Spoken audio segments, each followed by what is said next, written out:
how they want to see change come about, how they were a part of not wanting to see some of the destruction and some of the things that have happened there in Uganda, and the fact that they're in exile and out of the country trying to make a change and trying to make a difference says a lot. I love all the conversations today about unity and coming together as one. It's a beautiful, beautiful conversation to start to have. It's a beautiful conversation to start to be a part of. As you all know, when we started the programs here on Voice of Uganda Radio, and I was invited on to be a part of Voice of Uganda Radio to bring on the American side, to allow Americans to be a part of the conversation, to hear what was going on, and to know what we need to get involved in as well, was very important to me.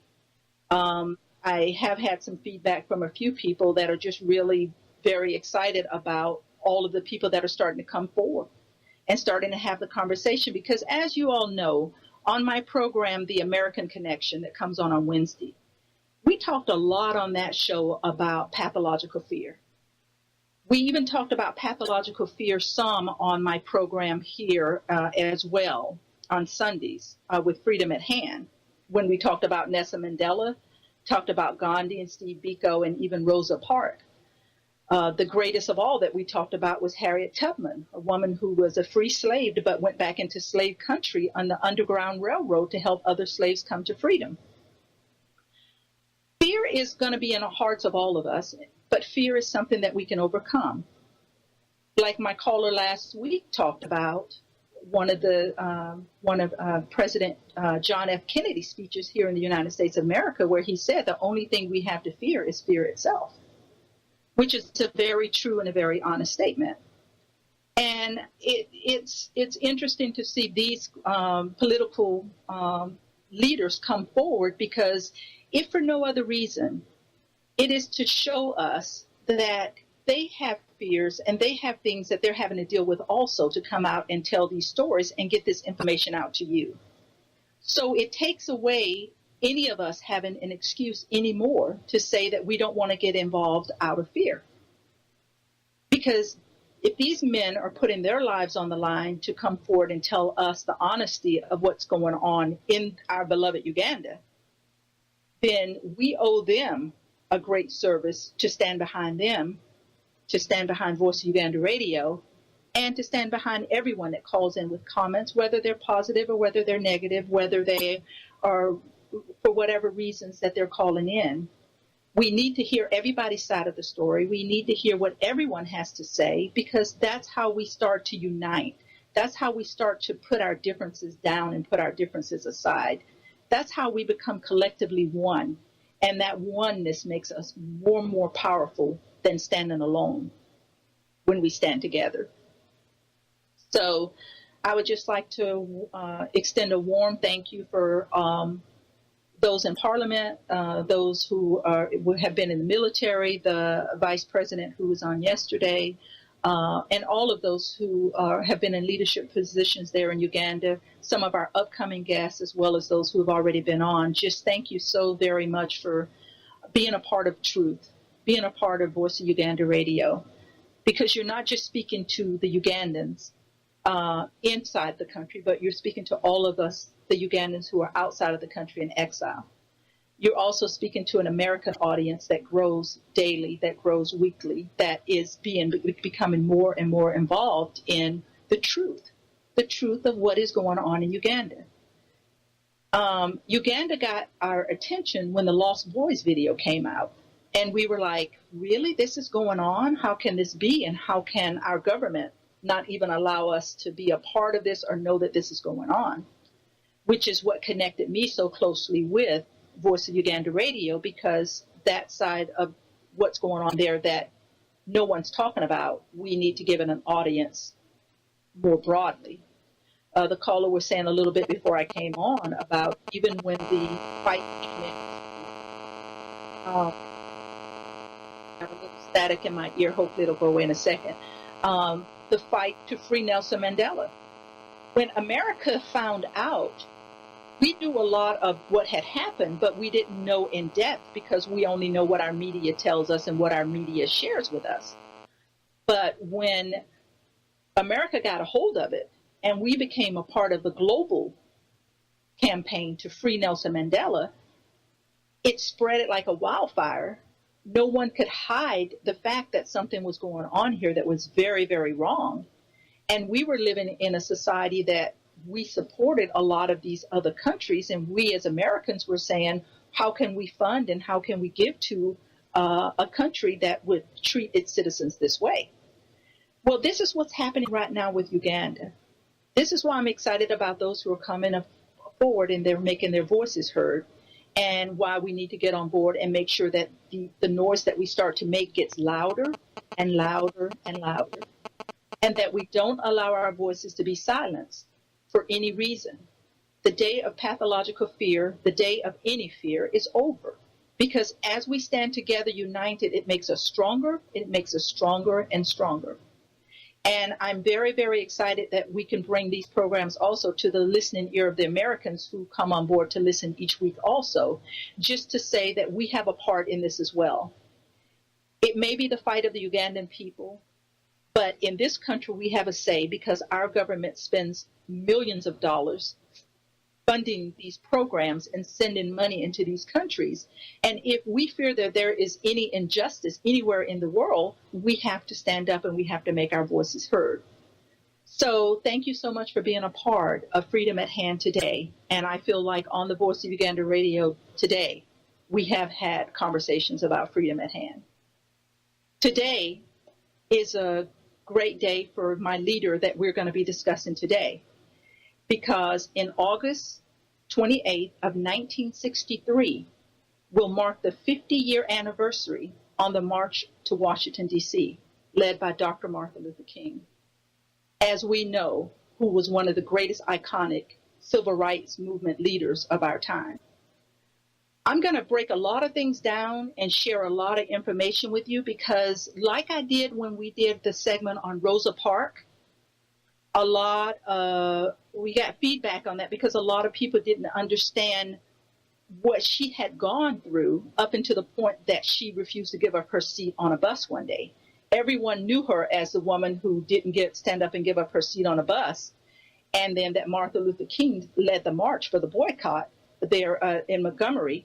But it was important for me to go back and bring you forward because like the history in Uganda, sometimes we have to go back to look at the history of what has happened so that we can understand where we are today, that we can stand on those truths and we can stand on the promises of what we need to happen today in this society, that we never go back to where we were, but that we continually move forward, standing strong and standing firm and believing in the rights not just for ourselves, but the equality of all people, the equality of everyone and all people. All of the leaders that I've led on, talked about on Freedom at Hand have been such people, that it was equality for everyone, not just for a given few, but for everyone. So every now and then, I need to take you back so that I can bring you forward to really help you understand. So much with Dr. King is just that I want to break up some of his speeches to help you understand, and I want to break up some of what that civil rights movement was. Because the civil rights movement back in 1963 was about a lot of things. It wasn't just about one or two things that happened over the course of time. It was about many things. And many groups marched with him. It wasn't just him marching on his thoughts and his principles. There were 6 other groups that banded together, which is why I loved listening to the Colonel and some of the other callers that called in today that talked about banding together. Because the March on Washington was not just about one cause or one person's view or one thing. It was a collective group of many things. Now, we know that Dr. King was a clergyman, which I love that about him. Not only was he a clergyman, but he was an activist and he was a leader. The one thing I love about him, Dr. King, is that he lived in his faith. He understood and he knew that there was a power bigger and greater than him at hand, and that he had to tap into that faith in order to have the strength that he needed to move forward. The caller just before I came on talked a little bit about that when he talked about Paul, who was Saul before he became Paul. And it was very difficult in the Bible. It was very difficult for everyone to believe him and to come over to his side because they were so skeptical because he had brutally murdered Christians. And so for him to have a change of heart, it was hard for people to come on board and understand those things. But we all have to live within our faith. And I know that the people of Uganda have been praying to our God for years for some sort of help, for some sort of relief, for some change in government, for some change in the society, in the way that people view Uganda and the way people view Ugandans and the way they view what's happening in that country. The people of Uganda are great, great people of faith. I believe that with all of my heart. Even with Dr. King, because of his belief in nonviolence, he even went to India to study under a lot of the religions that Gandhi had believed and studied under, because that was his approach. And he knew it was going to have to be nonviolence, would have to be his approach in order to make a difference in this country. Because when you stand up and you say, we're going to fight for justice in nonviolence, people tend to think, well, how are we going to protect ourselves? What are we going to do? But as we know from Nelson Mandela, it was his principle and the policy he stood on also. And when you think about nonviolence and you think about those principles, it takes us all back to our faith. And faith is what will lead us forward. Faith in each other, faith in one another, faith in forgetting about the past and what has happened to Uganda to get it to this point, but having faith at this day, in this hour, to continue to move forward. Because without faith, we're going to fall short somewhere. So we all have to know that that God that we pray to is the same God that we all pray to, and that will be our deliverance to move us forward. Now, with some of in America, with the civil rights movement, 1955, Martin Luther King led the Montgomery bus boycott. Most of us know that for Rosa Parks. In 1962, he led a march which was very, very unsuccessful. It was a struggle against segregation in Albany, Georgia, which was an unsuccessful one. A lot of times people don't like to talk about what failed. They only want to talk about what was achieved. But we have to understand that when you come together for a greater cause in anything, there are going to be great victories and there are going to be defeats. But it does not mean that you stop, because this could have been something that stopped him and he didn't feel the need to move forward. However, it didn't. It strengthened him and moved him forward. The nonviolence protests in Birmingham, Alabama was another march that he led. In 63, the greatest one that we all know, because that's where the I Have a Dream speech came out of, which was the March on Washington, D.C., the one that we're getting ready to celebrate the 50-year anniversary. It's been celebrated all throughout the weekend. I think we started celebrating it here in America on Friday, and I think it will run through till Monday. It's interesting that march, because it was the biggest and one of the most successful marches, that march, the FBI came in and investigated Dr. King, calling him a communist, that he had communist ties. Well, those of us who knew the reasons for those marches knew that wasn't true. But just like the Ugandan government, whenever the people rise up, whenever the people protest against what's happening to them, whenever the people say we're no longer going to tolerate this, we're no longer going to take this anymore, the government will find a way to shut it down in any way that they can. And we know, all of us know, that the way that the Ugandan government is starting to do this, and we will go back to this from time to time, is with the Ugandan Public Management Order Bill. This is their way of trying to drive a wedge in the hearts of people and trying to control the situation. I want to talk about his I Have a Dream speech. I want to break out sections of that so that we can compare it to what has happened in America because of that, and what is going on in Uganda now. Because my Ugandan family, one of the things I want you to understand and know, the struggle you have now is a struggle that we have had ourselves. And the black South Africans can tell you it's a struggle that they have had also. You are not alone in your struggle. We have all been there at some point in life, but we have all had to get on board. We have all had to find our strength, and we have all had to stand together to fight. Most people can look at Americans now and say Americans are united, is a great country, America is a whole lot of things. But today we're talking about all the things that America was not. So yes, Uganda may be in turmoil now. People are being killed for no reason at all. Rights and liberties are being taken away. Of course, there is no democracy there.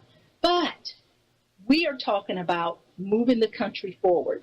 The main reason for Freedom at Hand is to show the broken countries before those countries became whole. And yes, Uganda can become whole, just like South Africa did, just like America did, and just like all the civil rights movements that have happened over the last 200 years in the United States of America that continues the growth and process. First part of his speech, that our nation would rise up and live out its true creed. We understood and knew that we had, as Uganda has, a constitution. And the constitution, there are certain things set up within those constitutions that should protect, that should provide, that should help and not hinder. When you live in a society that starts to pick and choose what is good for the Constitution and what is not good for the Constitution and what should be changed in the Constitution and what shouldn't, you start to mess with history in such a way that it gets so boggled up that it makes no sense at all.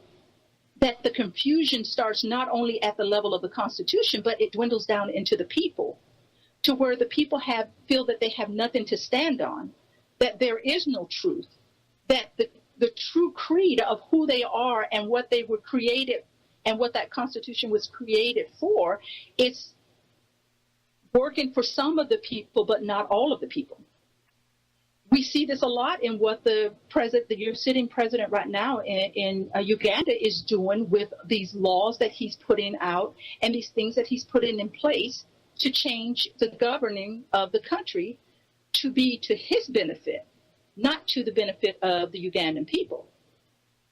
But it's we, the people of the Republic of Uganda. It's not just for the president. It's not just for the leaders. It's for all of the people. And we understood, and Dr. King understood, and he knew that the laws had to be changed. Things had to be looked at so that it was a wholeness for everyone, not just for some people. Otherwise, we would still be in slavery if it were not for a lot of things that had to happen over a period of time to even get us to his I Have a Dream speech, which was the March on Washington, D.C., that all men have been created equally. No one has the right to say that they are better than anyone else. If we, under God, under the nation, in this world, in the universe, God created us all equally, but yet over a period of time, through the rise of power and through the rise of what's going on in our collective states, countries, we have decided that those things don't matter anymore, that we are supremacists, that we rule, that we are better, that you are not on the same level that we are on. Well, then something starts to be wrong with that. And the dictatorship that starts there, it starts to shift the balance of equality. In Germany, the Jews know this very well when they were just killed in massive amounts just because they were Jewish and they were considered not to be the supremacists. Whenever you get to a place where someone feels they're more supreme over another group, another area, another group of people, for whatever reason, a shift will happen there, and there will no longer be equality. That's what was happening in the United States of America. We knew that there had to be equality. That's what's happening in Uganda. There has to be a standard of equality, And the government needs to stand up to that equality. The government can't be a part of that. They have to stand against that. And in Uganda right now, that is not something that's happening. In our country, back in the 60s, we knew that there was no equality for blacks. In the 1800s, I talked about it last week on when we did our program on Abraham Lincoln. It was important for me to do Freedom at Hand on Abraham Lincoln before I ever got to Dr. Martin Luther King, because Abraham Lincoln in the 1800s fought for the freedom of slavery. That's what our Civil Wars was about. And little by little, as each state was won, there was no longer free African Americans, which were considered not African Americans at the time. Those states were freed from slavery. Did they like it? No, they didn't. Did they fight it? Well, sure they did. And on a war that they could not win, the war wasn't over when the war ended, because they took their pain and they took their frustration and they took their anger out on blacks. And they started setting us on fire. They started lynching us. They started torturing us and killing us and raping us and doing all the things that are happening in the country of Uganda right now. And there was no laws and there was no justice, because we were free, but the laws did not protect us in that freedom. So we were free, but we were not equal. Equality didn't come for years. Hundreds of years later is when the equality came about. But there was no equality when we became free, and there was no protection. Just like the Ugandan people right now, what will protect the Ugandan people? This is why we're talking about the importance of rallying together, uniting together as one.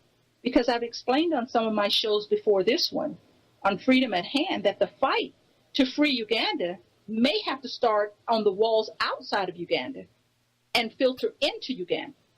Because the power and the voices to make a change and to make a difference lies in the hands of those of us who are in exile outside of the country.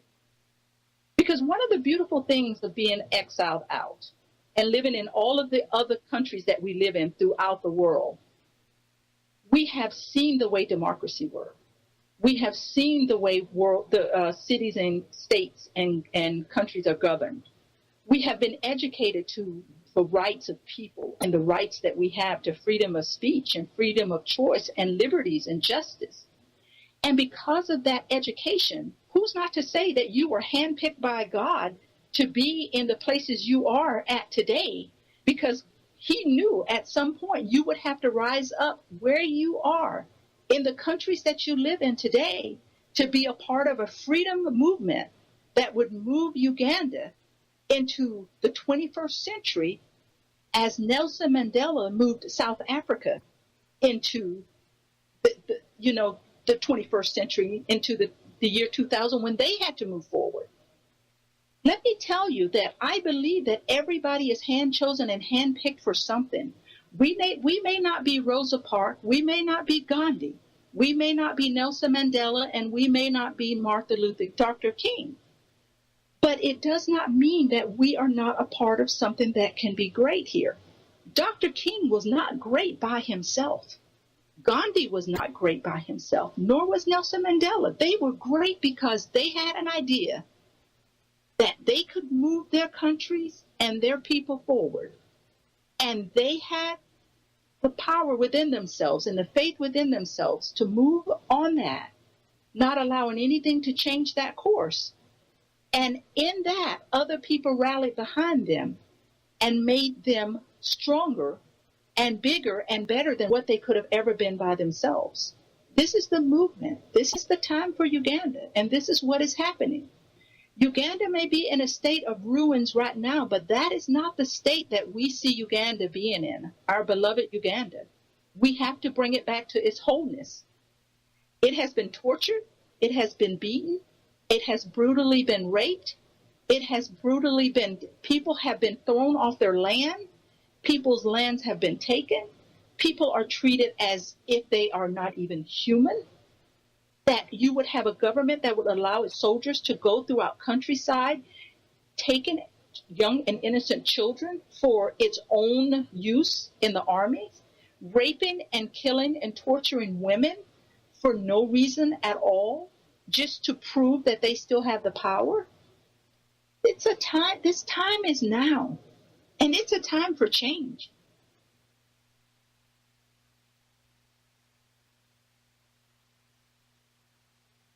And most of you should get on your knees at night and thank the living God that you are no longer in that situation, that your life has been spared for a reason, that your life has been spared for purpose. Make your life and the reason and the purpose that you have been spared count. It's what we do in the United States of America every single day. We have to look back at our history to be thankful for where we're at and where we are going. But we never forget those who suffered. We never forget those who died. And my friends in Uganda and my fellow Ugandans around the world, yes, we died. We were hung from trees and left there for days for the rest of the Black community to see what happens when you are disobedient. What happened to us, the rights that Dr. King was fighting about, is no different than what is happening in our beloved Uganda today.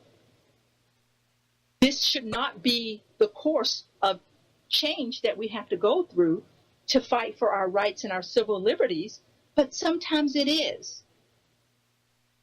The brutalness of what happened to African Americans in this country that got us to where we are today is what's happening in our beloved Uganda today. It is no difference. The question is, will you stand behind the Ugandans who are still there on the front line fighting daily? They are on the front line of what's happening. We are not.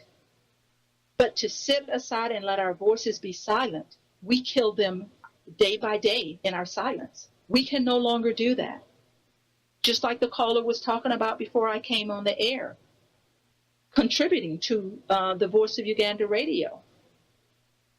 It was very hard for me when I heard in the very beginning of us starting up Voice of Uganda radio that people wanted accountability for what they were giving. The accountability is in the death of people who are dying every single day. And like the caller was telling you, 1-800 numbers are being set up. Other entities and things are being set up to give these leaders who were in political power to be a part of the Voice of Uganda radio, so you can hear from them. You can talk to them. You can be angry. You can be frustrated with them. You can tell them what you need to say and what they need to hear. And they need to hear these things because somewhere in their hearts, they have to deal with what they have done as well, even though within their hearts they have changed and they have become stronger and better and more committed to the fight than we would ever know because we haven't been put in their position. And their positions can explain to us what the downfall of the government was and what we need to do now to move forward to change those things. Equality, that all men have been created equal, was a part of Dr. Martin Luther King's speech. But I Have a Dream speech. The other part of it is that the sons of former slaves and former sons of slave owners will be able to sit down together at the same table of brotherhood. That the sons of former slaves and former sons of slave owners will be able to sit down together at the same table of brotherhood. This is his I Have a Dream speech. Let me tell you, when he made this speech, we were not there. We were not there to our true creed. We were not there to equality, and we were not there for true brotherhood. You know the things that were happening to the Americans in the 1960s, to Black Americans. But let me tell you today, in the United States of America, that at most tables in the United States of America, blacks and whites sit together and have the conversations that need to be had. Is there still bitterness? Is there still heartache? Of course there is. Are the Jews healed by what happened to them in the Holocaust? They're healing. Healing takes centuries. Healing takes time. But the great thing is that they're healing. Are we healing here in the United States for the cruelties of what happened to us in slavery? The injustices that happened for 200 years after slavery? Because mind you, slavery was over in 1800s, 1809. But for 200 years, we were still fighting for our equalities and our justices here in the United States of America. The road is long. The road is hard.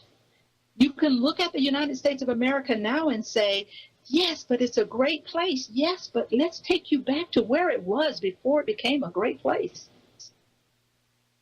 My fellow Ugandans, I'm here to tell you that Uganda has the same, it is in the same place, and that pride lives on in the Ugandan people. I know it from the Ugandans that I talk with.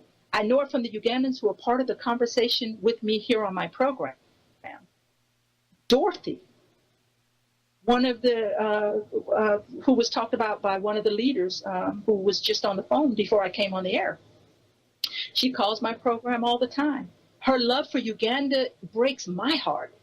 Her love for Uganda makes me weep inside of myself because she loves this, her home, her beloved Uganda, and the people of Uganda.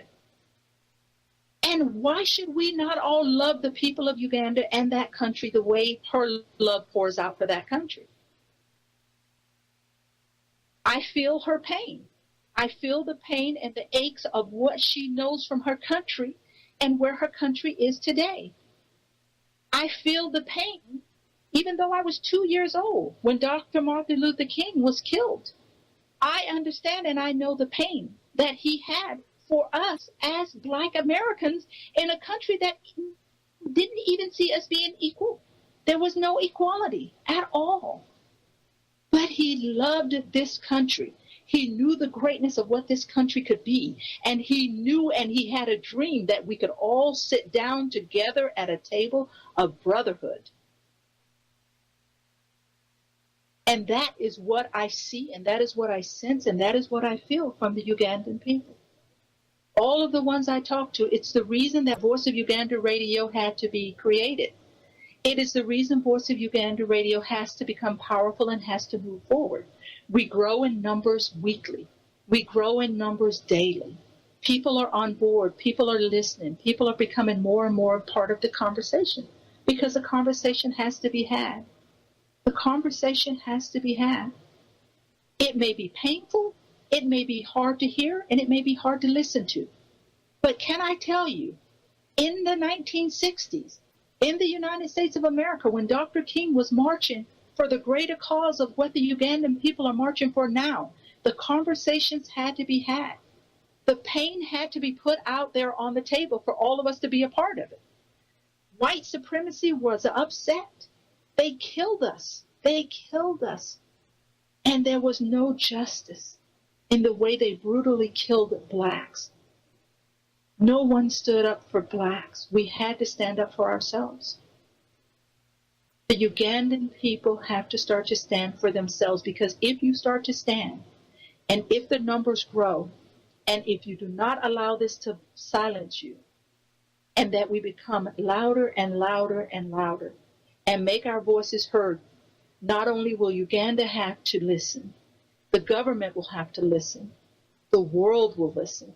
And when the world gets on board with what is happening and the injustice that is going on in the walls of Uganda now, that the sitting president is trying to keep the world from being a part of and the world from knowing, we will be victorious and we will move forward. Another part of that speech, that children would someday live in a nation that they will not be judged by the color of their skin, but by the contents of their character. How long has it taken us to get there? How long? That the children would someday live in a nation that they will not be judged by the color of their skin, but the contents of their character. And I am happy to say that as an American citizen in the United States of America in the 21st century, that this is something that has been accomplished. That was a dream of one man in 1963. free. It was a dream. It was a part of a speech, the I Have a Dream speech, that he dreamt for this country, to be able to move this country forward, that became one of the greatest speeches ever written in the history of the United States of America.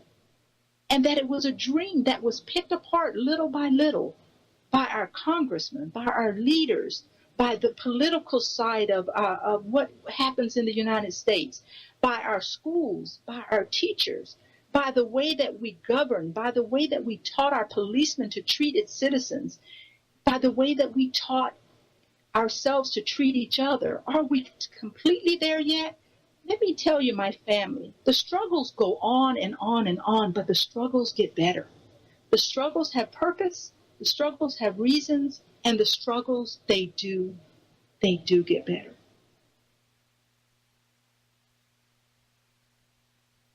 We cannot close our eyes to all that has happened that got us to this point, but we can look back in our history. As Dr. King said, free at last, thank God Almighty, we are free at last. You know, Uganda has to understand and know that you cannot, from the geographical map of Uganda, you cannot say that certain parts of Uganda is better than other parts of Uganda. Uganda is a whole. It is not a half. It cannot be divided and split up to say that this section of people are better than this section of people. Let me share a little bit of information that came from one of my other programs on Freedom at Hand, where I talked about when, as states became free, I think I talked about this in the Harriet Tubman segment. As states became free, that's why we became the United States of America, because we had to unite. As states became free and slaves became free, and that you could no longer have slaves, and we started to unite to become one, there was a lot of injustice that happened on the course of that. When Harriet Tubman went back into unfreed slave states, she was going into those states to free slaves into states that had already became free. What if we had decided after we got to 25 states that that was enough, and the people that lived in the other 27 states, it was okay for them to continue to have slavery? Is that not what's happening in Uganda today? That you have divided the country in half, and you have said, okay, this is the line that we draw in the sand. A lot of you remember this because this was the first thing I ever talked about on Voice of Uganda Radio, the line being drawn in the sand that separates a country, that separates a people. So in America, if we had drawn that line in the sand to say, okay, these 27 states are free, these 25 states are free, we don't care if the other 27 states have slaves, what would that have said to the 25 states that were free? Could we have ever been united, and could we have ever been the strong source of the United States of America that we are today? I tell you, we could not have been, because there would have still been separation. There will still have been division. In a country that considered itself a whole, we would have had partisanship, because we would have said that it's okay for this half to live this way and this half to live this way. We would have never became the strong country that we have become today. Uganda will never become the powerhouse that it can be if it has that separation. That line has been drawn in the sand, that your sitting president feels that it is okay to discriminate against part of the country, but show favoritism to another part of the country. And favoritism not only to another part of the country of Uganda, but also favoritism that he will allow people to come in from other countries to have a voting right or voting opinions on how the government of Uganda is ran. Instead of allowing the government to be ran by the people, its people, the people of Uganda. This country should never be, at this point forward, it needs to have a true democracy where presidents are voted in every 4 years or every 5 years. Whatever the guideline is, it's set up. But the people of Uganda need to vote for who it is they want for president. And those people that sit on those electoral boards need to come from every area of Uganda. Because when you bring them together from every area of Uganda and they start to learn to work together, this is how you pull the rest of the Ugandans in to unite them. Because now they see that if our electoral boards, the people that we put out there to count these votes and make sure that our elections are ran fairly, if they can work together to make our government work, then what does that say about the rest of Uganda? You start teaching people to trust each other. You start teaching people to unite. And in this uniting of Uganda, you start to become powerful every day. And that every day may take you 50, 100 years to get to the powerhouse you need to be at. But you become stronger and more powerful every single day. And as the people of Uganda grow, the world stands up and the world respects you and the world gets on board. The world starts to flood money into Uganda for growth, for prosperity. The world starts to flood money in because they want to be a part of the growth of what's happening in Uganda. The laws are written and things are governed to work for the people. Jobs are created. Infrastructure is created. You put a country and a community together. When the world sees that the Ugandans start to work together as a whole and become united as one, they want to be a part of it like they were in South Africa. Then you get Microsoft. Then you get Intel. Then you get AT&T. Then you get all the global minds, all the powerful unities that want to start to come in and set up workshops where they start to train the people of Uganda, where they start to hire the people of Uganda, where they start to work together with the government to grow the Ugandan government. That's what happened in South Africa. And that's what's still happening in South Africa today. I talked about it on one of my shows. It might have been about a month ago because I was really outraged and I was very upset about the human index, the global human index, and how low Uganda falls on that global index. After this country has been given billions of dollars over the last 25 years for infrastructure and growth that there's no accountability for at all. I talked about it because I was outraged, not at the South African government, because I love South Africa. South Africa holds a place in my heart that will be dear forever, just like the people of Uganda. But what I talked about is one of the things that the South African government understood was that there were no jobs for their graduates that were finishing at the university level. And what were we going to do to implement and to bring things on board to educate these youth? Something that Uganda is still ignoring and still in denial about. The corrosion of Uganda is very prominent and it is everywhere, and the world is standing up and taking notice. That's why the world is going to be on board with the movement for Uganda to move forward, because in the United States of America, the UK, and around the world, we understand and we know that there's corrosion happening in Uganda. And what can we do to get on board to move this country forward? Everybody's going to be on board because let me tell you, my Ugandan family, here in the 21st century, everyone is moving forward except Uganda. And everyone is going to want to be on board when Uganda starts to move forward. It's like stocks and bonds. The reason we trade and the reason there's stocks and bonds and there's a trading in the markets is because everybody wants to be on board for the next big thing. I'm here to tell you that Uganda is that next big thing. But what happened in South Africa was that Microsoft went in and signed a contract with South Africa. They went in and they took 300 unemployed youths that had just finished at the university level. They did not have to have a degree in IT. But what they did is they took these youths and they're training them over the next year, 365 days. It's already started. They're training these youths that have the college degrees that had no jobs when they finished school. They're training them for 1 year, of which they will get paid.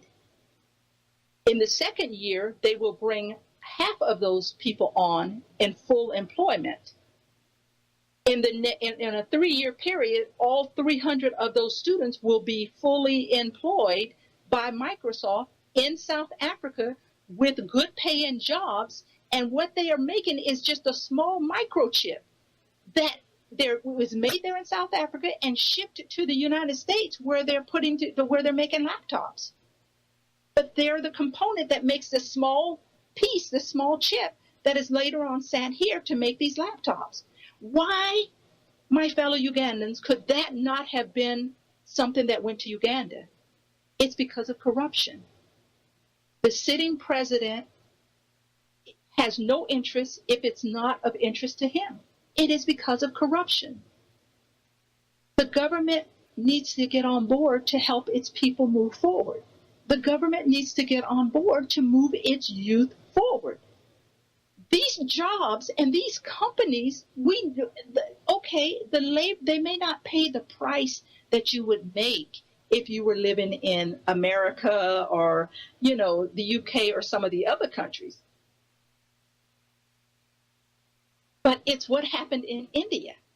In India right now, the Indian people are put to work. They may not be making a massive salary, but they're making good money, and they're making good money equivalent to where they live so that they can have a livelihood.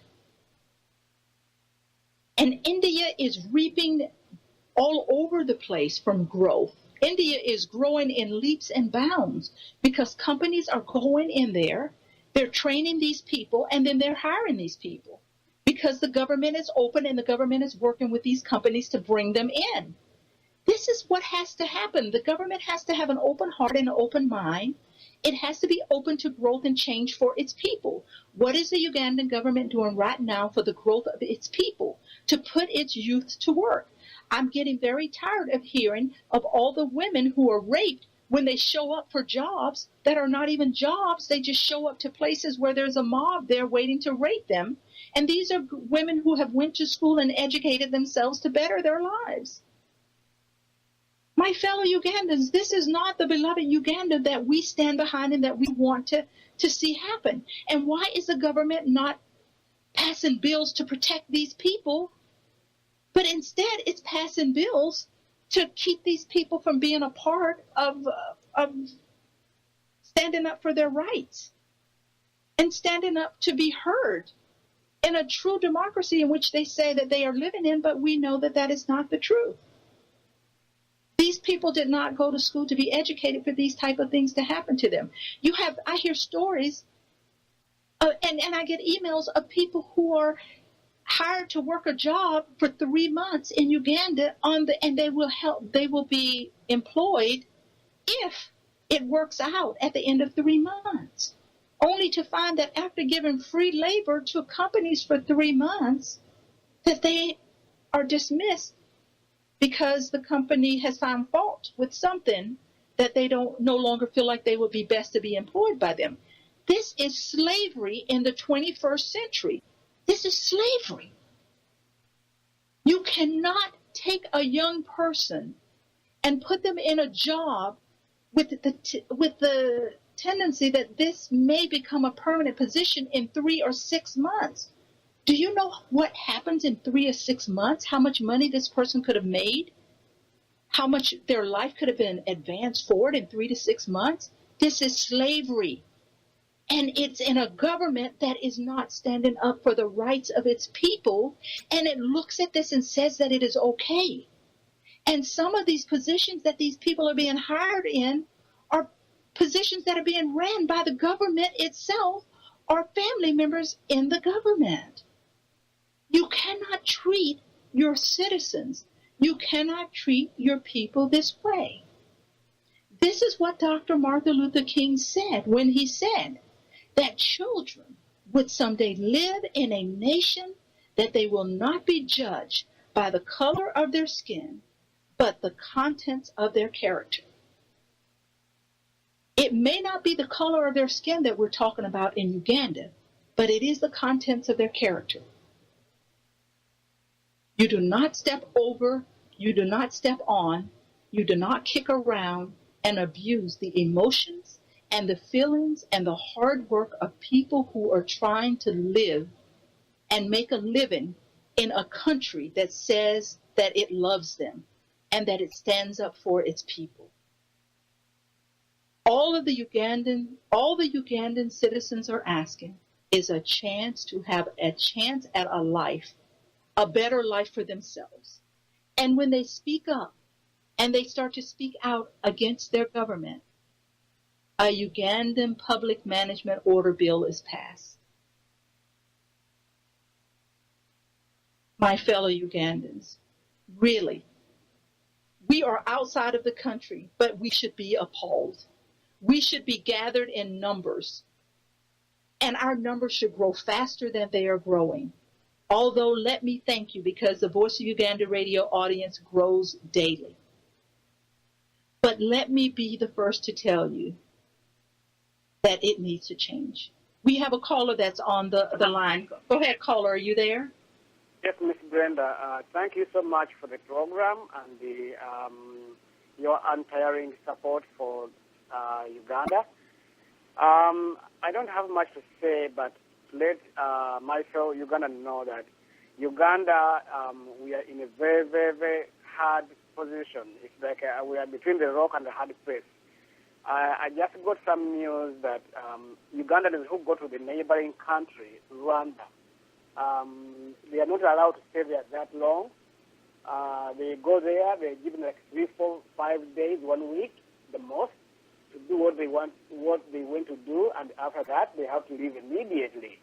Now, these people, some of these people have come back to Uganda, and they have explained how the country has developed so much. Mrs. Brenda, you have to understand that this is a country that used to look up to Uganda.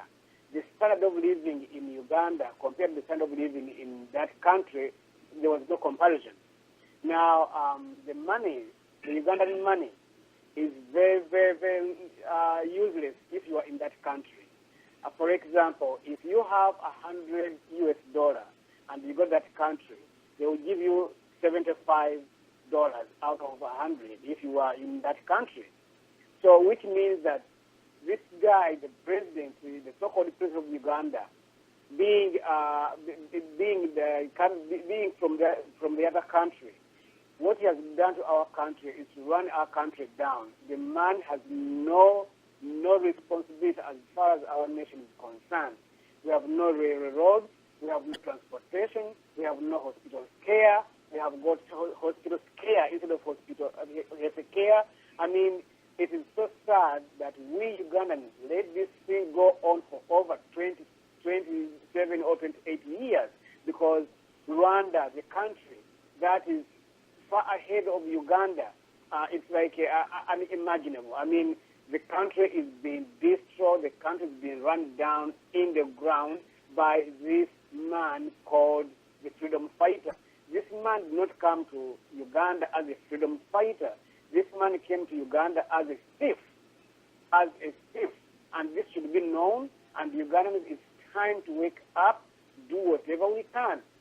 We should not let this man go on for the next year or next 2 years, because everybody is tired of this man. And he should not be there calling us and begging us to support ourselves, liberate our country. We should be asking you to come to our rescue. But you've already done so, and you're asking Ugandans to help themselves. What a shame that we are not able to see what you are doing. Ms. Brenda, thank you so much, and I thought I should bring that up so that our listeners can know. Uganda has no comparison with the next country, and our neighbor, Rwanda. Rwanda has moved so far ahead, and I just don't know what to tell you, because Ugandans know exactly what I'm talking about. And instead of getting together and get our country in order, we are just sitting in the U.S., we are just sitting in Europe, we are just working like donkeys, when you can have a better life to go back home and remove this government and put our country in order. But again, I thank you so much, and God bless you. Thank you. Thank you so much to our caller. It's very true. Can I just tell you, I don't have the information in front of me right now, but on one of my shows on the American Connection, I looked at that Human Development Index. and countries that Uganda was greater and far better than. Rwanda being one of them, Kenya being one of them, Nigeria being one of them, Sierra Leone being another. All of those countries are above Uganda now on the Human Development Index. Let me explain to you that Human Development Index. And please, if you want to call in, I know that I'm going on because my day is going to be very long. This may be a 2-series show because there's so much to talk about on it. You are more than welcome to call in because it's all about a conversation that needs to be had. On that Human Development Index, or countries that Uganda far outweighed are doing so much better than Uganda now. And you have to understand what has happened is these countries have had to get over the corruption that has been happening in their countries. To get over the corruption, to say that we need to move forward and we need to get the help, and where monies and things are being paid for us to grow, we need to start using those monies for those purposes and for those reasons. Transparency is very important. You're not going to have countries and governments to come in and want to help to build you and move you forward if there's no transparency. This is what has happened to Uganda. The transparency is no longer there. So the funding is getting less and less and less. Your dollars, the Ugandan shilling, is getting weaker and weaker and weaker.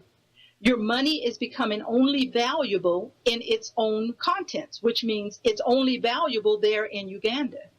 Its value, it holds no value anywhere else.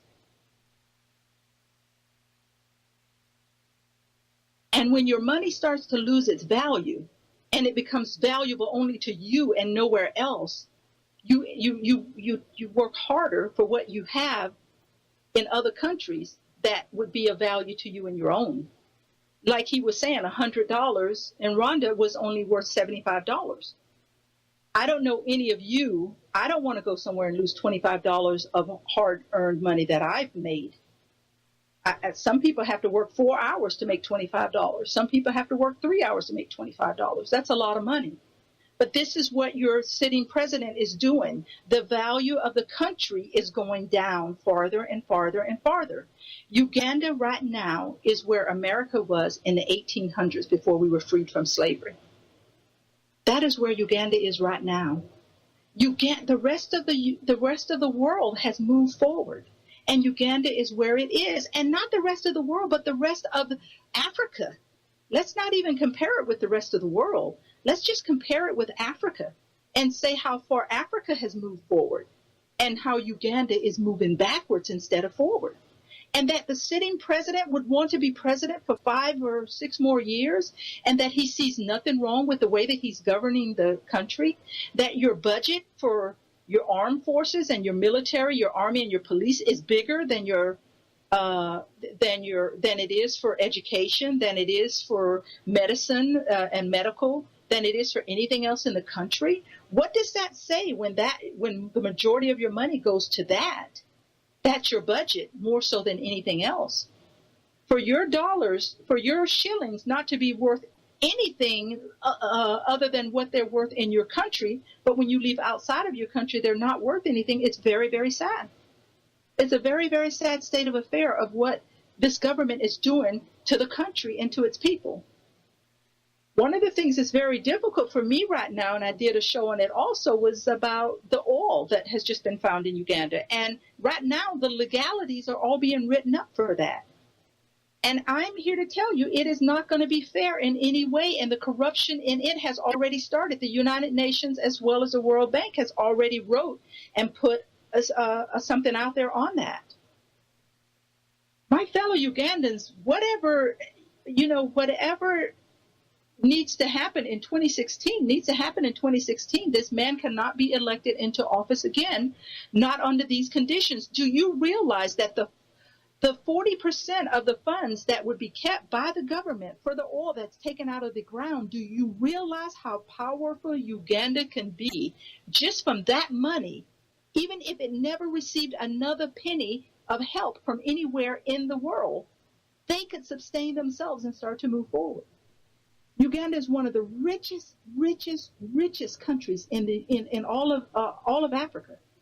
in the minerals and the resources that it has that everybody needs. But people are coming in and stealing because the government is allowing them to steal right from under the nose of the Ugandan people, because the government is taking the monies that they want, and then they're allowing these people to just come in. Just for the example, the people that are being thrown out of their land and raped and killed brutally for the minerals that the government is allowing other people to come in and take off of these people's properties. Number one, these people should be given monies and compensated for the minerals that are being found on their land. Number two, why do you have to kill, destroy, and rape the people? Why can't you just go in and take what you need and leave? Why do you have to kill innocent people in order to take from them something that they are not going to fight you for anyway? They don't even know the value of what they're sitting on. But yet you kill them and you belittle them and you throw them into the waste of nothingness, not caring what happens to them, so that you can rob them of all of the things that legally belong to them in any other country in the world. That those minerals and resources belong to those people. The government should go in there and buy out their lands and then allow whatever to happen. But not in the way in which they're doing it. Not in the way in which they're doing it. Not in this day and age. Not in the 21st century. Not in the 21st century. This should not be happening at all. And the caller was right. On the Human Development Index, Uganda falls way under other countries. For the president to be proud of being a president of a country that falls so below the level of what is considered growth, how can he stand and be proud of who he is as a president of that country? He's not even moving the country forward. And yet he stands proud of being the president and wants to be the president for the next 5 years. For what purpose? I tell you, for what purpose and what reason would he need to be president again there in Uganda? My friends, here in 1963, in the 1960s, in the United States of America, this was a year of racial arrests and civil rights demonstrations. We had to demonstrate for our civil arrests and our civil rights in the United States of America. It's all that the Ugandan people are asking for right now in their beloved Uganda. And yet, the government, in response, all they want to do is brutally assault, hurt, and kill the Ugandan citizens for standing up for what their constitution says is their rights anyway. Civil disobedience against unjust laws has been something that has been fought for centuries. Civil disobedience against unjust laws is what the Ugandan people are fighting for now, and what the government there in Uganda is trying to silence them from. Civil disobedience against unjust laws is what Dr. King is talking about. It's what Gandhi talked about. It's what Steve Biko talked about. It's what Nelson Mandela talked about. And yes, they went through their times of torture. They went through their times of heartache. They went through their times of civil arrest. And they went through their times of the injustices time and time and time again. But they stood. They stood because the unjust of the laws were there. They had civil rights. And the law was not on their side, and they stood. I'm telling you, the Ugandans who are living outside in exile, we have to stand for civil disobedience against unjust laws. All the great, great iconic leaders in the world have stood for it, and it's what we have to stand for now as we stand behind the Ugandan citizens. The Ugandan citizens right now, this is what they are standing for. And they are up against the same harshness that Dr. King eventually lost his life for when he was assassinated in 1968. It's what Gandhi lost his life for. Steve Biko, we know, lost his life for. Nelson Mandela did not lose his life but lost a large part of who he was for years and years of being locked away from society. But he continued to grow, and we continued to fight. And when the fight to free Nelson Mandela came on board, the world came on board as well, because we knew that we had to stand behind a cause that was greater than anything that any of us could have done on our own.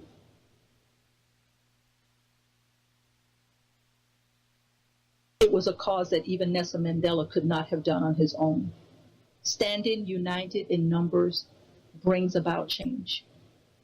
None of these people stood on their own. They all had massive, massive numbers behind them. 250,000 people were a part of the demonstration on the walk, the march on Washington, D.C. 250,000 people marched in, and it was the biggest protest, but it was nonviolent. That is a lot of people to put together, and there'd be no violence. But the people have to stand, and it's what the Ugandan citizens are doing now.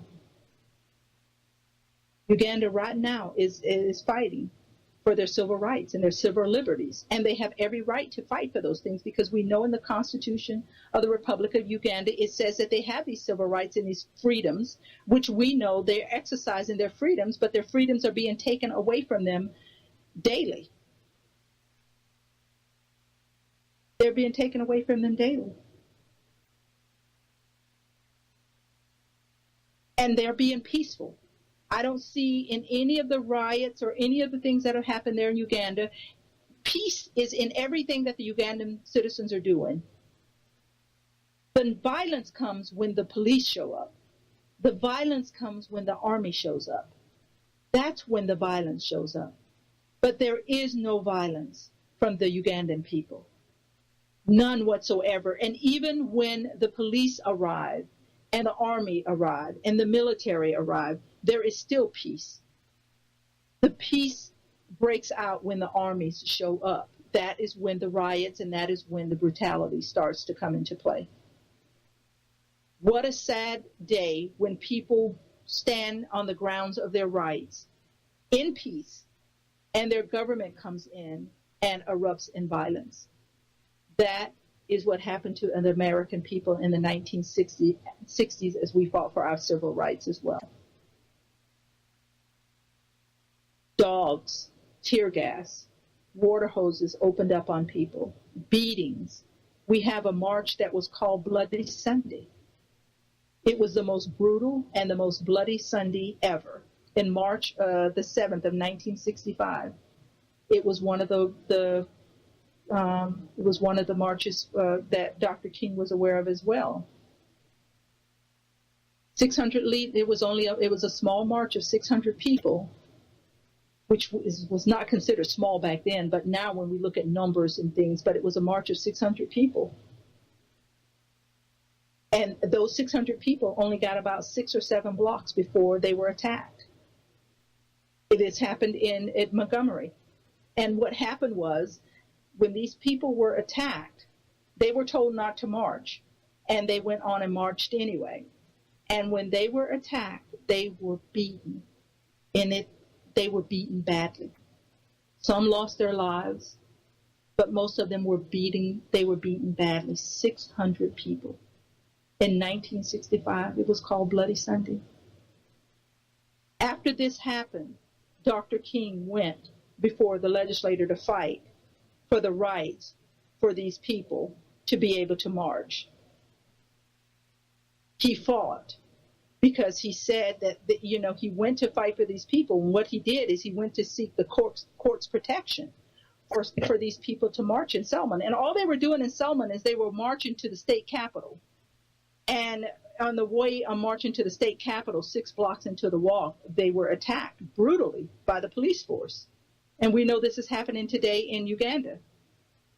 So Dr. King, upon hearing this, went to the courts to seek protection for the march, because what Dr. King stood for was the civil rights of people, that they had the right to have a peaceful march. This is what we're fighting for the people in Uganda. They have the right to have these peaceful marches. And the courts ruled in Dr. King's favor, that it was okay for these people to march. So what happened was Dr. King became a part of this march himself. And in that same year of 65, what happened was Dr. King became a part of that march. And not only was there 600 marchers there, but there was 3,200 marchers that started. They marched over 12 days. And over those 12 days, over the period of that time, they marched. When they marched so many miles a day, they slept on the side of the road. They slept in fields. This is how important this was to them. That they didn't even have hotels or homes to stay in along the way. They marched until they got tired. They sat down in the fields. They fell asleep for the night. They woke up the next day and they started marching again. And it was not 600 people. It was 3,200. By the end of that march, there was 25,000 people. And this was a march that started with 600 people. 600 people that were brutally beaten, that was called Bloody Sunday.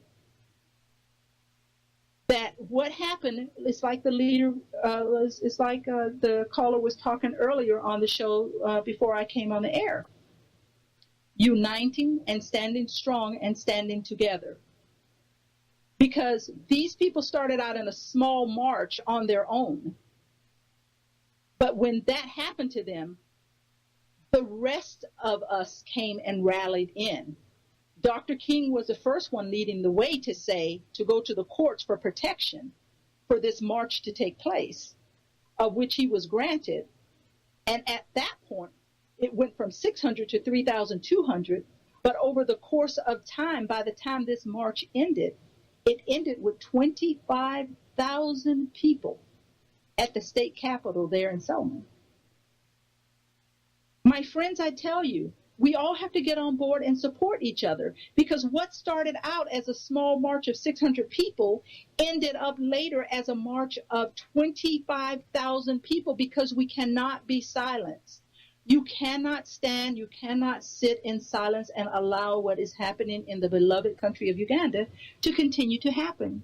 You cannot sit in silence of that. We have to continue to unite, and we have to continue to move forward. And you have to understand, in the 1960s, this was not an easy time for African Americans, because we were up against white supremacy and we were up against the Ku Klux Klan. Any of you who know the history of America, you know the Ku Klux Klan. These people were protected because these people were lawmen, lawyers, and they were high officials that had a secret movement that any blacks that tried to do anything to continue the movement forward for our civil rights, that they would come in and that they would make it difficult for us. So let me say right now, this is what the Army and the Navy, this is what the Army and the military and the police are doing in Uganda right now. They're doing the same thing that the Ku Klux Klan did to us. They're trying to silence us, and they're trying to keep us quiet. Wherever there was a gathering, wherever there was a group that wanted to march for civil rights, they showed up to teach us a lesson. To say, you want to show up? You want to have a march? We'll march with you. And they brutally beat and killed and hung people. And they hung you from trees in the middle of the day. They didn't just kill you at night. They would kill you in the middle of broad daylight. The Ku Klux Klan did most of what they did at night, but they made their presence known in the day. That is no different than what the armies and the military and the sitting president in Uganda is doing to Ugandan people right now. Your civil rights are being pushed aside to say, you do this and we will kill you. The Ku Klux Klan put fear in the hearts of Black Americans. We were very, very fearful, and people would not march because they were fearful. And what happened is, as people continued to march and as numbers continued to grow, we became too big for them to contain. Small numbers, most things start out small, but the bigger they get, the harder they are to contain. If we are small and if we stay small now, we will continue to be small and we will stay small. But you've got to look at the massiveness of Gandhi when he set out on a walk to the sea to make salt. He started out as one man with a small group, but by the time he got to the sea to make salt, in defiance against the British, because he felt the salt and the money that was made from it belonged to the people of India. Look at the massive amount of people that he picked up along the way, and look at the massive amount of people that were there at the river, at the sea, when they got there to make the salt. This is the same thing. We had a march here of 600 people that were brutally beaten. That was called Bloody Sunday in our history. Then Martin Luther King comes and stands up for the rights to have that march. So it grew from 600 to 3,200 to end it with 25,000 people. When you grow in numbers, the world can no longer sit aside. It has to take note, and it has to understand that these people will not take this anymore. And either we submit and surrender, or we start to fight, but the people start to fight back and the battle begins. But injustices happened throughout history. Injustices have happened throughout the world, throughout time. I have this program for the Ugandan citizens to know that you do not stand alone. We feel your pain, we know your pain, and we know you're there. We understand the struggle, and we know that this is a time to stand behind you, and this is a time to fight. The world may not hear your voices, but the world will hear our voices. And I'm telling you, those of us who are in exile and outside of Uganda and in the world, not just in the United States of America, but around the world, we have to continue to make our voices heard. You have to grow in numbers with Voice of Uganda Radio. You have to stand firmly and you have to stand behind so that we start to make a movement to make the Voice of Uganda heard. FADU is exactly what it is doing. FADU to me is like when we had to form the NAACP here in the United States. It became the voice of the people. It became our voice. It became the voice that had to be heard around the world to get the attention of what was going on to blacks in the United States of America. FADU is doing the same thing. It's a movement that's moving forward along with Voice of Uganda Radio to say this is what's happening to the Ugandan people. Can I just say this? I was happy that the video came out on the Lost Boys because it was something that needed to be known and it was something that needed to be heard. But where did the Ugandan people benefit from that? All the millions of dollars that were made off of the Lost Boys. Where did the Ugandan people, what was given to them? We have to stand up for the Ugandan people. We have to stand up as Ugandans. You cannot allow these type of things to come out and nothing. The Ugandan people benefited nowhere from the millions of dollars that were made from that video coming out. The injustice of a people who are crying and begging and praying to the same God that we pray to every day has to fall on our hearts, have to fall on the shoulder of the Ugandans who are outside of the country. You cannot continue to allow your family members, your brothers and your sisters inside of the country to continue to be treated in such a way. We cannot allow them to be treated like that and pretend that that is okay. This is not the time for a deaf ear to be heard. We have got to stand behind the Ugandan people. We are all becoming victims. You may not be in Uganda, but you are still falling victim to the way society is looking at and treating us, even with information they bring out. The video goes viral.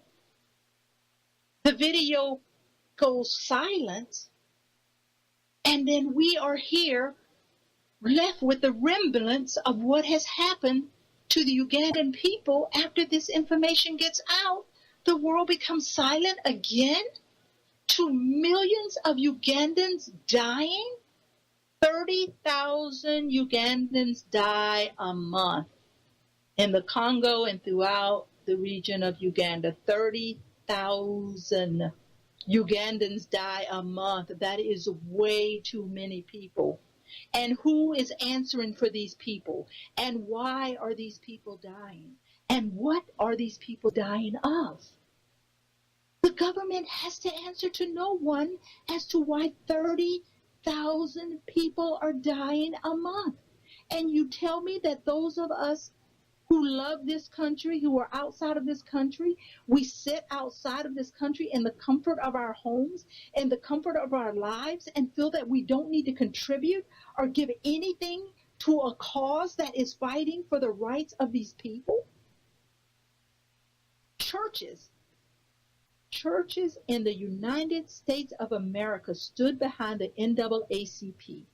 When they took up church offerings in the church, for their church, they took up a separate offering that would be given to the NAACP for the fight for equality and justice for the Black Americans in the United States of America, because they knew that these things had to be funded to move forward. Just like the Bloody Sunday that I'm telling you, Dr. King went to court to fight for the rights, the civil rights for that march to take place. Do you think the courts let him in there for free?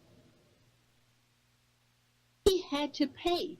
Every time people, civil rights leaders were put in jail, bonds had to be paid. Monies had to be paid to get these people out of jail. Monies had to be paid for their legal funds. Even though you had a lot of lawyers that worked for the NAACP and worked for hardly anything compared to what they could have made if they were not lawyers in the NAACP. Monies had to be raised to get these people out of jail, to help these people with their trials. When Dr. King had to go to court to fight for the civil liberties and justice for things, fees and things had to be paid for those things to happen. Nothing is free, my fellow Ugandans. Nothing is free. And you will idly sit by and allow 30,000 Ugandans to die a month, and we will be silent? And we will do nothing? We can no longer live this way. We can no longer do those things. Even Dr. King knew in the 60s that even though in the 1800s we had been freed from slavery, yet we were still being treated as if we were still in slavery. The freedoms of liberty and justice for all is exactly what it says. It's freedom, liberties, and justice for all. Whether I was born in the 60s or I lived and was tortured in the 60s, whether I was born in the 1800s or I now reap the benefits of those who lived and died in the 1800s. Because can I be honest, I'm sure I had a great-great-grandmother and a great-great-grandfather in the 1800s that suffered so that I can be where I am at today. Is there anyone in Uganda that can say there is someone who is suffering for them at this moment, that is giving on the behalf for their rights, for their liberties, and for their justices in a country that they love? Can anyone in Uganda say that anyone outside of Uganda is fighting for those liberties and those justices for them? We know that their president is not doing it. We know that Parliament, their hands are tied. We know that the army, the UPDF, we know that we know that no one is fighting for the Ugandan people. The fight is here, and the fight is now outside of the walls of Uganda to stand up for the people of Uganda, to give them rights and to give the rights for their voices to be heard. It's what we have to do. I think I have another call coming through, so I'm going to go ahead and take it. Caller, are you there? Yeah, I am here. This is Mobiru Musoki, and First of all, I want to thank you for this clear message we are receiving from you, and I think the impact of the message will eventually be measured by its effect. Just as Martin Luther King, you were talking about his speech, the content of character, it's very, it is so profound. Every time I read about it, every time I listen to it, I am moved, because it reflects so much both the history and the society itself. But there are too many points I want to raise. The equality. I think it's very, very appropriate that you put your emphasis on equality. Equality is very, very important, and of course that's what the African Americans fought for. And in our definition of democracy, in my program, as you know, equality is number one. Unless it is there, democracy cannot exist, cannot mean anything. It has to be there, and it is the most fundamental component of democracy. As you know, our definition of democracy has 6 components: equality, political freedom, separation of church and state, security. Security is important because you are mentioning the Ku Klux Klan. I mean, there could never be, the two you could never have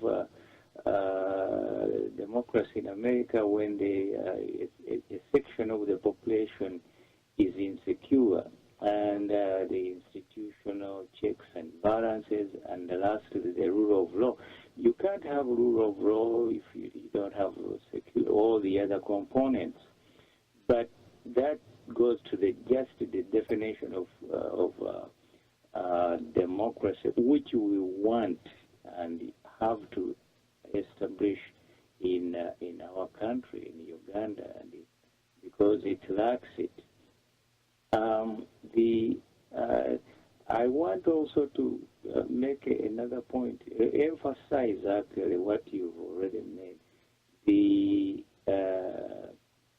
pathological fear that, for example, in Uganda, our pathological fear usually mainly comes from the state and not from the society. And yet in U.S., it also came from the society itself, the racist Ku Klux Klan. Apparently, the state had no control over them. They could do anything, and because they believed black people didn't live here. They were not only black people, even the Jews. I mean, the non-whites. For them, the definition of non-white was not just the black people, but anybody who was not Caucasian. So that form of terrorism from the society was definitely incompatible. You could not have democracy in the United States while you have the Ku Klux Klan walking in the streets. It was, impossible as far as I can see. And the second point I wanted to make, which is very important, is about civil disobedience. Civil disobedience is a conscientious disobedience of the law. It's not just a demonstration on the street. It is specifically aimed at saying a certain law is wrong, it should not be enforced, and therefore we are going to violate it.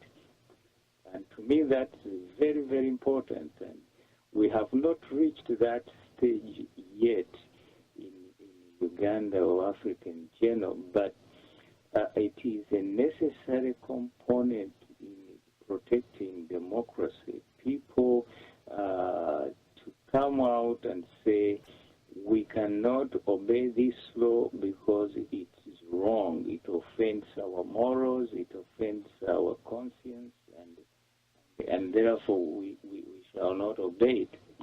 And it takes courage, a lot of courage, to violate a bad law as a means of making it not work or making sure that it is repealed.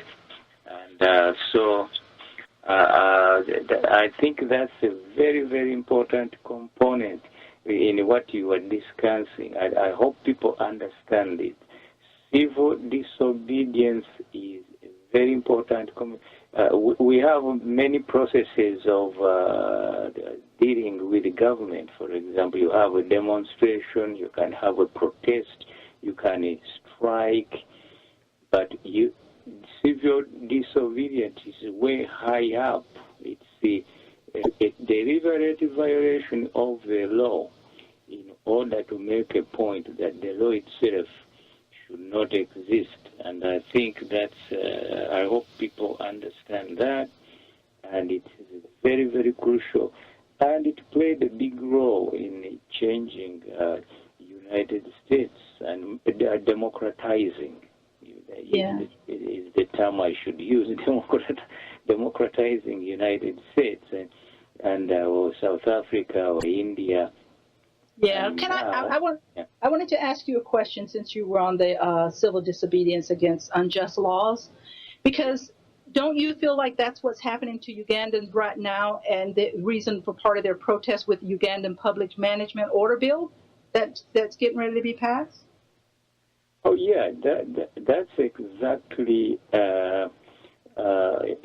You are right. The only problem I have to point out to you, of which I think you are even aware, is that this pathological fear of the state is now so great, it's so pervasive that people are afraid to come out. That's why I was mentioning these various forms of protest, of opposing the government. Before you get to civil disobedience, if you can't even demonstrate, you don't have the courage to demonstrate against some kind of policy or to express some views, and if you cannot protest, it's very unlikely that you are going to have enough courage to go out and do civil disobedience, because civil disobedience means you know there is a law and you know government is going to enforce the law, but nevertheless you are determined to violate it because it is wrong, because it should not exist, because it should be repealed. So I appreciate the point you are making, and the only problem we really have is that in Uganda we don't even have the people to demonstrate about what, not just violating the law, but about expressing themselves and saying, this is what I want. This is without violating any law, and that's why it has to take a large amount of courage to do civil disobedience, because that one is directed. An action that is directed towards disobeying an existing law. That's much harder than just demonstrating and protesting. But in the course of, in the nature of politics, however, as you know what happened in South Africa or India or even in the United States during the civil rights movement, if you prohibit demonstrations and protests and strikes and civil disobedience, people, then they have to take up arms because that's what is left. Then you have the only recourse they have is not to come out openly and protest against a bad law, but to go to the bush and buy guns and fight the government, and that's what civil war civil war is all about. And these, in my opinion, all these processes have they take a gradation that if one, the lower grade is not permitted, a higher one takes place, and a higher one you get to a higher one, and so on and so on. Fortunately, in the United States, because there was a degree of freedom, and even if there was oppression, as you said, Martin Luther King could go to a court and get an order to allow them to proceed with a procession. That was one way United States, in a way, democratically saved itself, because it could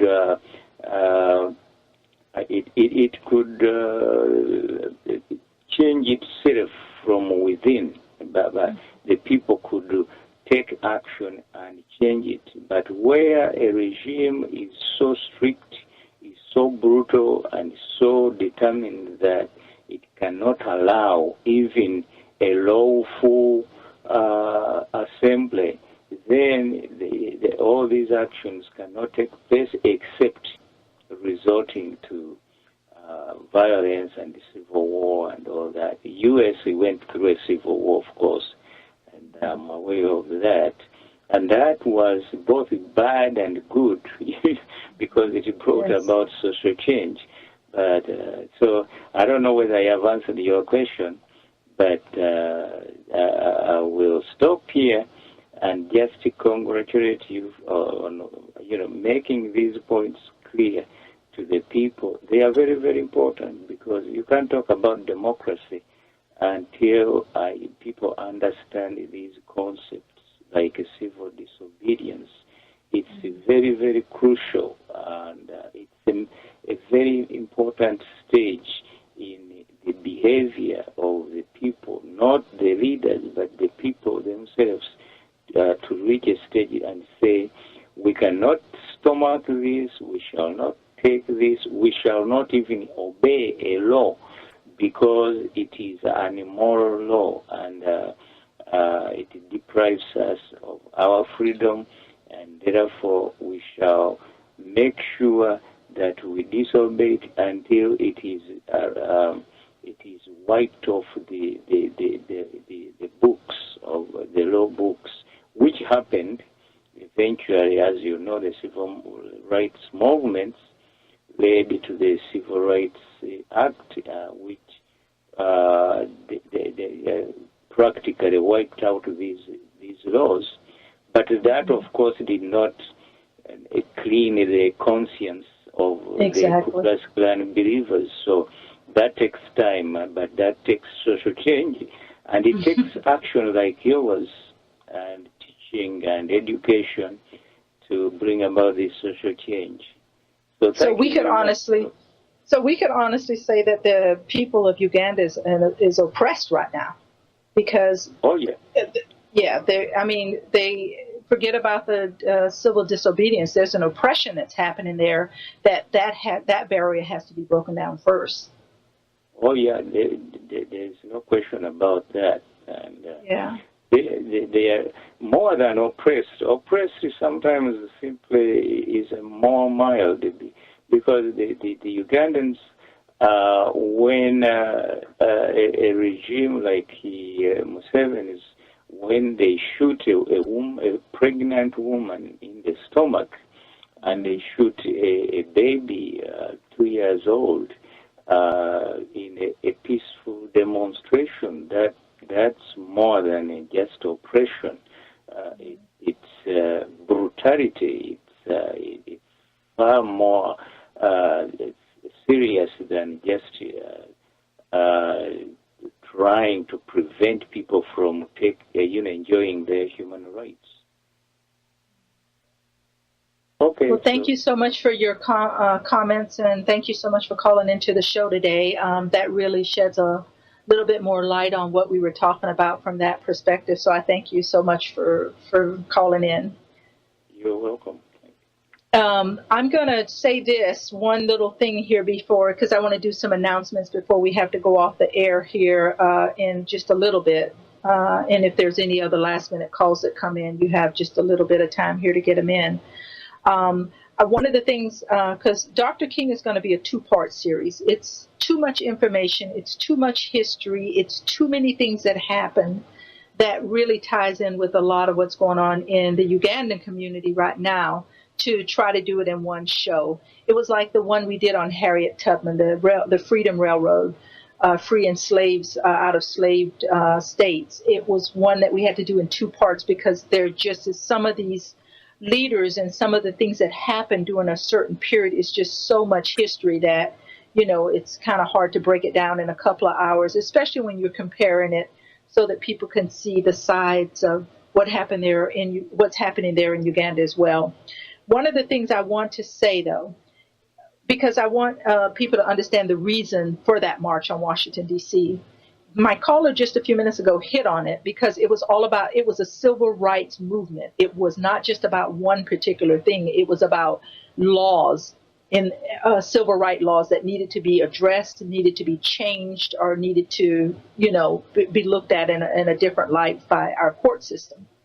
The March on Washington represented several civil rights organizations, and all of these organizations had a piece of the civil rights movement that needed to happen, known as the Big Six. And a lot of people don't know that. They just see it the March on Washington, but it was really known by the blacks then as known as the Big Six. These were the six groups that were marching for civil rights and liberties for equality. One was the Congress, the Congress of Racial Equality. They were called CORE, C-O-R-E, the Congress of Racial Equality. The next one was Martin Luther King's group, which was the Southern Christian Leadership Conference, the SCLC. They were considered the Southern Christian Leadership Conference, which Dr. King was president of that group. The third one was the Students for Nonviolence Coordinating Committee, the SNCC, the Students Nonviolence Coordinating Committee. The fourth one was the Brotherhood of Sleeping Car Porters. And these six that I'm giving you, we're going to break these down in my next Freedom at Hand because I want you to understand what all of these groups represented, what they represented, why it was important to them to be a part of this march, and what the civil rights and liberties were that they were all fighting for, because all of these civil rights and liberties were all different, but they all had to be addressed at the same time to make the impact that they needed to make. Because if these six groups would have gone out individually trying to do this on their own, they would not have had the impact that they had on the March in Washington as a whole, as known as the Big Six. So the Brotherhood of Sleeping Car Porters was the one. The fifth one was the National Association for the Advancement of Colored People, which most of you are aware of. That is the NAACP. That's the one I talk about quite a bit on this show, and I compare it to FADU, which is the Federalist Alliance for Democracy and Development in Uganda. But the National Association for the Advancement of Colored People, which was known as the NAACP, which Dr. King was affiliated. Dr. King had his hands in all six of these. So he was aware of what was going on in all of these groups. And that's what I loved about him. He didn't just pick and choose his causes. He stood for everybody who felt like there was an injustice. And the last one was the National Urban League. they rounded out the 6 groups that were a part of this national march on Washington, D.C. that happened back in the 60s. The Congress for Racial Equality, the Southern Christian Leadership Conference, Students of Nonviolence Coordinating Committee, the Brotherhood of the Sleeping Car Porters, National Association for the Advancement of Colored People, and the National Urban League. And we're going to get into what those groups were, what they stood for a little bit more, how Dr. King fed into each and every one of those. We will still go deeper into some of his speeches and some of the other things that came out of that. Like I said, he is an iconic leader, kind of like when we did Nelson Mandela. He was a 2-part series also because, we need the time to do justice to these great leaders, their movement, how they changed the world, how they changed the world views, how our society is shaped and changed today because of what they did, because of what they stood for, and because we were all able to stand on their shoulders in a great and a powerful way. So I want to be able to give that the justice that it needs. This Wednesday, when you join me for the American Connection, that is going to be a different show that we're going to break down some of the things that are happening there in the Congo on the American Connection coming up this Wednesday from 10 to noon. I am going to start having a guest that is going to be on with me every other Sunday for a while. The Amazing Pearl of Africa. The Amazing Pearl of Africa, an experience of Uganda's beauty, was written by an American who visited and toured the country of Uganda with her husband on a trip where she went there to be introduced to his family and was able to see and visit all of Uganda and experience the beauty of what she saw and what she experienced. And she's going to be a guest that'll be coming on every other Sunday for a while. We're going to be discussing her book. We're going to be discussing her views, the beauty she saw there, the things that took place. She's going to shed a side of Uganda that is the beauty of the country. And I think with all the political shows that we have on here on Voice of Uganda Radio, even some of the segments and some of the shows that I do, this is going to be really enlightening to be a part of the conversation with her. Megan is the writer of this book, and her husband worked on this book a little bit with her. And I'm really going to be excited to just really, she will narrate and she will read from some of the passages in the book. We will discuss and talk about things in length. Those of you who want to be a part of that conversation, I would encourage you to call in and share your positive thoughts on the different areas and the different things that she'll have to share about the amazing pearl of Africa, the experience of Uganda's beauty. I, too, have visited Uganda and fell in love with the country for many, many reasons. It was also a part of why it was not hard for me to come on board and be a part of the family here at the Voice of Uganda Radio, because I've been to Uganda. I've seen the beauty. I've seen the people. I've been on the countrysides. I've been all throughout the country. And it is indeed what Megan says. It is the amazing pearl of Africa. So I hope that you guys will be a part of that with us. And like I said, she will be coming on every other Sunday starting this Sunday. We're still working on the FADU website. I know some of you have been out there to look at things or whatever. That website is still being built, and we're still doing a lot of things out there. We're hoping by the time the weekend comes around that the store will be set up in the FADU website. I'm very, very excited about the store because the store is going to be a huge fundraiser for us. I encourage you to go out to the store, and I encourage you to purchase things. We are going to have FADU hats. They'll say FADU on the front, and they'll have the FADU logo on the back of the hats. We will have Fadu shirts, which will have the Fadu on the front of the shirt, and the logo will be on the back of the shirt. And around the logo on the back of the shirt is really very, very beautiful. It will say the Veterans Alliance for Democracy and Development in Uganda. We don't only want you to purchase them, but we want you to wear them proudly. The Voice of Uganda Radio hats will be out there. It will say Voice of Uganda Radio around the front of it, and on the back it will have the Ugandan flag. The shirt, the Voice of Uganda Radio T-shirts will be the same. They will say Voice of Uganda Radio around the front, and on the back of them they will have, and the Ugandan flag won't be huge on the whole back of the shirt, but it'll be really, it's very nicely done. So you'll be able to go out there and view those items.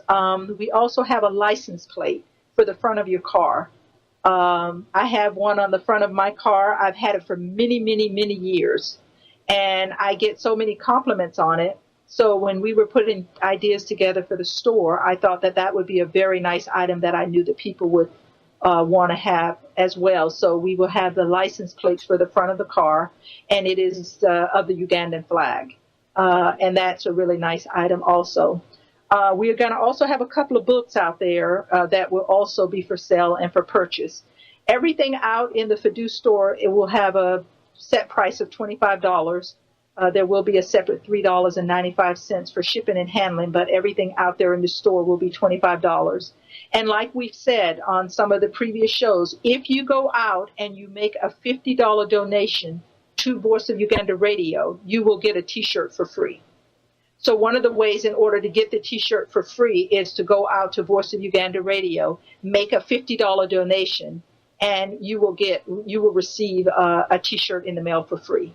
So these are all fundraising ways of earning money and making monies to move us forward in our cause, to raise money, to continue to be on the airways, to continue to bring great leaders to the program as guests, to be able to talk to you and answer questions that you may have. Thank you so much, so very much to my callers. Thank you so much for being a part of Voice of Uganda Radio. I am Miss Brenda. You have been listening for the last 2 hours to Freedom at Hand on Dr. Martin Luther King, which will be a second part series. So look forward to that coming up. But I will see you on Wednesday for the American Connection. Please prepare and plan to be a part of that. I know that here on Voice of Uganda Radio, they are starting